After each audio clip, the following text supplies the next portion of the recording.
Машина оталмай келді. Мен мына жоқ, мен мына предохранитель ауыстырған, шаңып кете берген, оталмайды.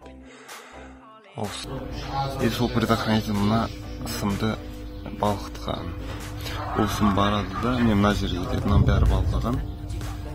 Мына жерде скрутка бар, сол скруткадан блокқа баратын сым осылай күйген. Бұл содан кейін кішкене жүргеннен кейін тағы жанып кеткен бұл. Бұған 15 салған, 15 ампер предохранитель. Содан кейін машина оталған, жүріп келе жатқанда күйіктің иісі шыққан. Күйіктің иісі шығады да, сосын машина тоқтайды, предохранитель жанып кетеді. Содан кейін уже жандыра береді. Замыкание бір жерде. Сонымен бәрін аштым. Коншина замыканиеде болды. Замыканиедан кесіп тастадым, машина оталады, бірақ коробка қосылмайды. Коробка көрмей тұрды. Коробканың коншинасын жалғадым, машина оталады, жүреді, бірақ подушка безопасности көрмейді. Так, айтайын деген не, номинал 10 ампер ма, бұл жерде 10 ампер тұру керек. Бұл жерге 15-20 салудың қажеті жоқ. 15-20 салған жағдайда мынадай болады. Мына жер аман сау, мынадан кірді, мына жақтан шықты.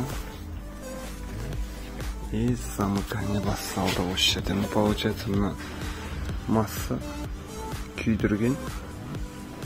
Көрінеді ғой, мне уже жабысып қалған бүкіл провод, касаның проводын бәрі жабысқан. И дальше кетті, міне даже голый сым тұр.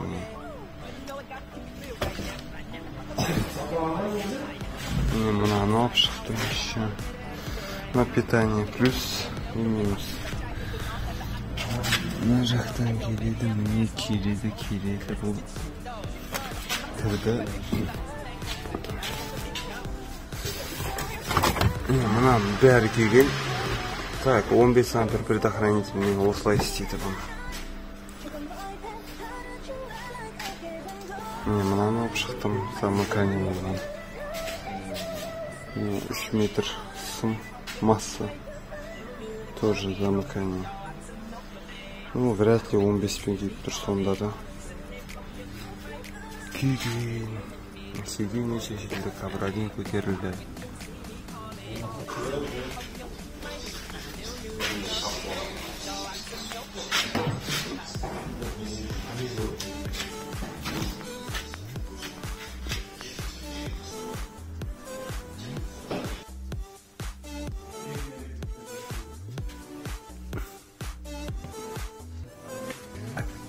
Бәрі басынан кетілді. Енді мынаны жабам, мынаны жинайым.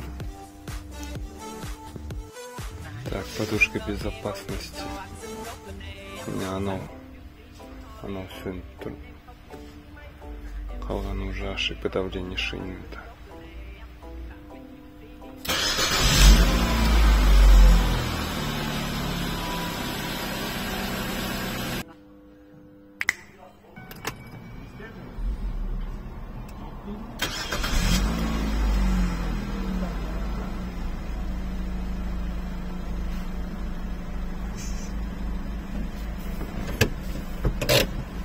Тада тұр ма?